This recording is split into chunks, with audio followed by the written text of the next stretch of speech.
হরে কৃষ্ণা। অক্ষয় তৃতীয়ার মাহাত্ম্য।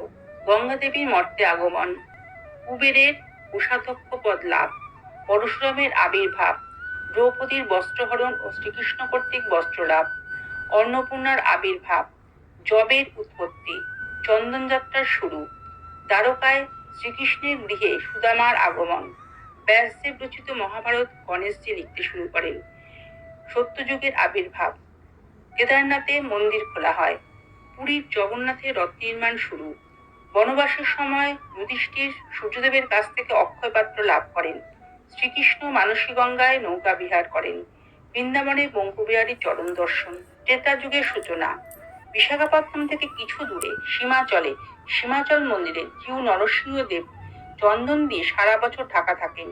এই দিনে প্রায় 48 কেজি চন্দন ছড়িয়ে নরসিংহদেবের হাঁটু অব্দি দর্শন হয়। হরে কৃষ্ণ।